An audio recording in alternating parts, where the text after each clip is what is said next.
नमस्कार दोस्तों, स्वागत है आप सभी का हमारे channel success and health tricks में। तो दोस्तों, आज की इस वीडियो में मैं आपको बताने जा रहा हूं परिमेय संख्याओं का समवृत्त नियम।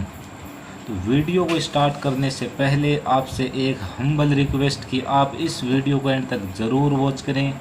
मैं डेफिनेटली पूरी कोशिश करूंगा कि परिमेय संख्याओं का जो समवृत्त नियम है ना, वो आपको पूरा का पूरा सिखा दूँ। तो चलिए समय न लेते हुए वीडियो करते हैं स्टार्ट। तो देखिएगा, इस परिमेय संख्याओं का समवृत्त नियम का मतलब क्या है। इसका सीधा सा मतलब यह है कि जब आप दो परिमेय संख्याओं को जोड़ो, घटाओ, गुणा करो या फिर भाग करो, तो भाग करने पर दो परिमेय संख्याओं के मध्य जोड़ बाकी गुणा भाग में से कोई भी संक्रिया करने पर यदि आपको परिणाम के रूप में परिमेय संख्या पुनः प्राप्त हो तब तो समवृत्त नियम लगता है, अन्यथा नहीं लगता है। ठीक है ना। तो यही है बस मेन बात। ठीक है। तो यहाँ पर देखिए, मैं पहले आपको जोड़ के अंदर बताता हूँ कि समवृत्त है या नहीं। ठीक है। तो ये मैंने लिया 2/3 प्लस 3/4। तो अभी हम इनको जोड़ने वाले हैं इसी तरीके से। तो गाइस आराम से देखिए, 3 और 4 का आप एलसीएम लीजिए, कितना आएगा? 12 आएगा। तो यहाँ पर मैंने कितना लिख लिया? 12। 12 में 3 का भाग दूंगा 4 बार, और 4 को 2 से गुणा यानी कि 8, प्लस 4 का भाग 12 में 3 बार, और 3 को 3 से गुणा 3 3 9। यहाँ से मैं देखूँ तो गाइज नीचे देखिए 12 का 12 एज इट इज़ रहेगा। ठीक है। और ऊपर कितना आएगा? 8 और 9 दोनों जुड़ के हो जाएंगे 17। ठीक है। 17/12। अब मेरी बात को आप आराम से सुनना। तो गाइज देखिए, हमने दो परिमेय संख्या ली थी, एक थी 2/3, एक थी 3/4। दोनों को जोड़ा तो हमें पुनः एक परिमेय संख्या प्राप्त हुई है 17/12। तो यही गाइज आपका रूल है, यानी कि दो परिमेय आपने संख्या ली और उसके बाद में उनके मध्य आपने प्लस वाली जोड़ वाली संक्रिया योग संक्रिया करवाई। तो ये करवाने के बाद में आपको पुनः एक परिमेय संख्या प्राप्त हुई है, यानी कि योग में जोड़ में परिमेय संख्याओं का समवृत्त नियम लागू होता है।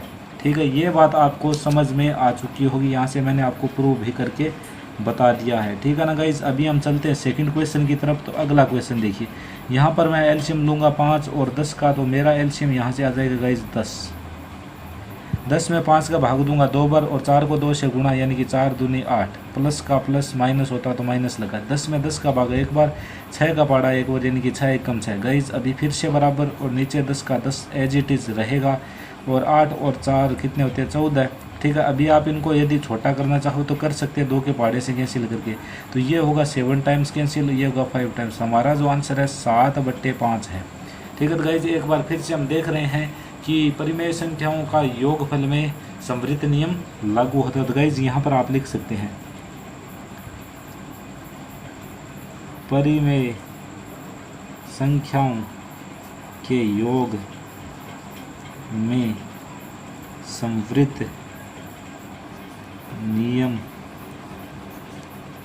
लागू होता है। ठीक है ना गाइज। किसी भी संख्या को आप परिमेय संख्या को जोड़ोगे तो आपको एक परिमेय संख्या प्राप्त होगी, इसीलिए बोल रहा है कि यहाँ पे समवृत्त नियम लागू होता है। अभी गाइज हम चलते हैं से थर्ड और फोर्थ क्वेश्चन की तरफ। तो आप देखिए, तीसरा क्वेश्चन आपको नज़र आ रहा है, इसे भी हम करने वाले हैं। तो इस बार गाइज मैंने उठाया माइनस। 8 और 6 का हम एलसीएम लेंगे तो गाइज 24 आएगा। ठीक है। आपको यदि एलसीएम नहीं आता तो मैं एक बार फिर से बता, देखिए मैं करता हूँ, जो बड़ा नंबर है ना उसे पिक करता हूँ। 8 में तो 6 का जाता है, 8 का पाड़ा 2 बार, 8 दूनी 16, उसमें भी नहीं जाता। 8 का पाड़ा 3 बार, 8 थी 24, 6 का जाता, बस यही है एलसीएम। 8 का भाग 24 में 3 बार, और 5 को 3 से गुणा यानी कि यहाँ पर आएगा 15। माइनस है तो माइनस लगाएंगे। 6 का भाग 24 में 4 बार, और 4 दूनी 8। ठीक है ना गाइज। नीचे आप 24 एज इट इज़ रखोगे, 15 में से 8 जाएगा, आपके पास में आएगा 7। 7/24 है वो यहाँ से आपके पास में आ चुका है। तो गाइज था क्या? ये था कि दो परिमेय संख्या को हम घटा रहे थे तो हमें पुनः एक परिमेय संख्या प्राप्त हुई, यानी कि यहाँ पर भी रूल लगता है। ठीक है ना। तो अभी हम इसको और एक और चेक कर लेते हैं। यहाँ से मैं 4 और 2 का एलसीएम लूँगा, कितना आएगा? 4। 4 में 4 का भाग एक बार, और 6 एकम 6, माइनस 2 का भाग 2 बार, और 1 दूनी 2। ठीक है। तो नीचे 4 एज इट इज़, 6 में से 2 घटेगा 4/4। ठीक, 4/4 एक परिमेय संख्या आपकी। और गाइज आप भाग करो ना तो भी आपका 1/1 यहाँ से आएगा, या फिर आप इसको 1 लिखो तो भी यह एक परिमेय संख्या है। कल को आप डर मत जाना कि इसके तो नीचे कुछ है नहीं, यानी कि P/Q वाला रूप है ही नहीं। तो गाइज P/Q वाला रूप है। कैसे है? क्योंकि आप इसके नीचे 1 लगा सकते हो। ठीक है। तो यहाँ पे आपको एक बार फिर से लिखना है, आराम से लिख लीजिए, नोट्स रूप में बनाइए आप इनको। परिमेय संख्याओं के व्यवकलन के ब्रैकेट में आप लिख लो घटाव में संवृत नियम। वैसे आप बताइए लागू होता है या नहीं होता? लागू होता है, ठीक है ना। चाहे कोई सी भी उठा लो आपके पास में आंसर आएगा, इसलिए संवृत नियम लागू है। तो अभी गाइस हम चलते हैं गुणा करने की तरफ। तो अभी गाइस हम 5th और 6th नंबर क्वेश्चन को करने वाले हैं और बहुत ज़्यादा इजी वे में करेंगे। तो ये मैंने लगा लिया बराबर। अभी गाइस देखिए आपको क्या करना है, आपको सिर्फ इतना ही करना है कि ये पहले आप लाइन खींच ली, ऊपर वालों को ऊपर से गुणा, यानी कि 2 गुणा 4 को साथ में लिख लो, 3 गुणा 5 को साथ में लिख लो, फिर से बराबर लगाओ, ऊपर वालों को ऊपर से, नीचे वालों को नीचे से। 2 चौके 8, 3 पंजे 15, तो 8/15 आपका राइट आंसर है। तो गाइज आप देख रहे हैं यह परिमेय संख्या, यह परिमेय संख्या, दोनों को हमने मल्टीप्लाई करा है तो हमें पुनः एक परिमेय संख्या प्राप्त हुई। इसका मतलब ये है कि परिमेय संख्या का जो गुणा होता है वह भी संवृत नियम का पालन करता है। अभी गाइज एक और चेक कर लेते हैं हम। यहाँ से आप देख रहे हो गाइज, आप काट सकते हो इनको, 5 से 5 को काट सकते हो यहाँ पे, तो आपके पास में सीधा आंसर आ रहा है 3/8। 3/8 भी तो एक परिमेय संख्या है। तो गाइज यहाँ पर आप लिख सकते हो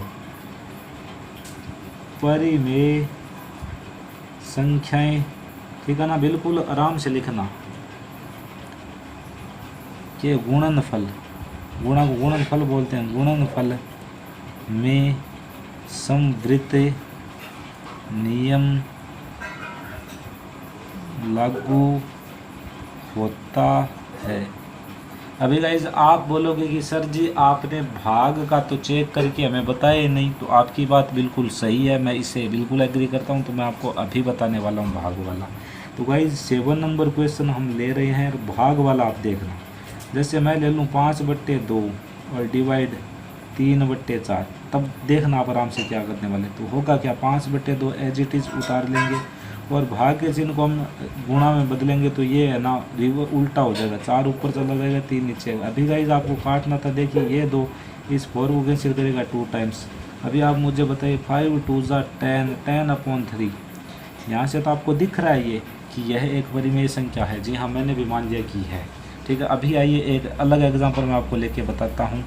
मैंने लिया 5/3 और डिवाइडेड बाय 5/3। अभी आप इसको चेक करो, 5/3 भाग के चिन्ह को गुणा में और 3 ऊपर 5 नीचे, ठीक है। तो यहाँ से गाइज आप देख रहे हो 3 से 3 कैंसिल, 5 से 5 कैंसिल, ठीक है। तो यहाँ पर आपको क्या नज़र आ रहा है आप खुद देख सकते हो, ठीक है ना। पूरा का पूरा तो कैंसिल हो चुका है। इस प्रकार आप बोल सकते हो गाइज, यहाँ पर है ना आपका जो रूल है ना भाग में नहीं लागू होता है, ठीक है ना। पूरा लिख लेना, परिमेय संख्याओं के भाग में संवृत नियम लागू नहीं होता है, ठीक है ना। पूरा का पूरा मैंने आपको डेफिनेटली बताया, आराम से बताया गाइज, समझ में आपके आ चुका होगा। तो गाइज इस वीडियो में सिर्फ इतना ही। सुनो, रुको। अभी मैं आपको बता दूं कि यहाँ से 1/1 यार ये संवृत नियम होना चाहिए। 1/1 आया तो 1/1 यहाँ से परिमेय संख्या को संवृत नियम होना चाहिए। तो मेरे अकॉर्डिंग गाइज मैं बोल रहा हूँ तो ये संवृत नियम है, बट मैं आपकी यहाँ पर बुक की भाषा बोल रहा हूँ, बुक में बताया गया कि नहीं है, तो आप थोड़ा सा चेक कर लेना। बट जो 3 मैंने आपको बताया था ना, जोड़ बाकी गुणा, यानी कि जोड़ बाकी को व्यवकलन बोलते हैं और गुणा, इन तीनों में तो आपका ये लागू होता है। बट जो भाग है ना, भाग गाइज उसका थोड़ा आप चेक कर लेना। मेरे अकॉर्डिंग तो मुझे तो लगता है कि यार लागू होता है, बट ये बुक वाली जो लैंग्वेज है ना वहाँ पे बोला जा रहा है कि लागू नहीं होता है। तो ये आप थोड़ा सा देख लेना, ठीक है ना। अपने टीचर से भी थोड़ा डिस्कस कर लेना। बाकी मेरे अकॉर्डिंग तो ये है कि लागू होता है, ठीक है। और आपको यदि ऑथेंटिक चीज़ मिले तो यार मुझे भी कमेंट सेक्शन में कहीं आप रिप्लाई कर देना, ठीक है, ताकि मैं भी किसी आगे कोई क्लासेस वगैरह करूँ तो आपको और ज़्यादा बेटर तरीके से समझा सकूँ। तो वाइज ये मैंने कॉन्सेप्ट क्लासेज स्टार्ट की है, यहाँ पर मैं आपके कॉन्सेप्ट क्लियर करूँगा। क्योंकि गाइज आपने देखा होगा कि यूट्यूब पर क्वेश्चन से रिलेटेड तो बहुत सारी क्लासेज चल रही हैं, कॉन्सेप्ट क्लासेज है वो बिल्कुल भी नहीं है। तो इसी को मद्देनज़र रखते हुए मैंने कॉन्सेप्ट क्लासेज आज से स्टार्ट कर दी है, और मुझे जैसे जैसे टाइम मिलेगा मैं आपके लिए वैसे वैसे कॉन्सेप्ट क्लासेज लेकर आता रहूँगा, और आपका कोई एक ना एक कॉन्सेप्ट मैं एक वीडियो में ज़रूर क्लियर करवा दूँगा। तो गाइज़ आपको क्लासेज कैसी लग रही है ये आप कमेंट सेक्शन में जाके ज़रूर बताएं। तो गाइज़ इस वीडियो में सिर्फ इतना ही, मिलेंगे नेक्स्ट वीडियो में, तब तक के लिए जय हिंद जय भारत।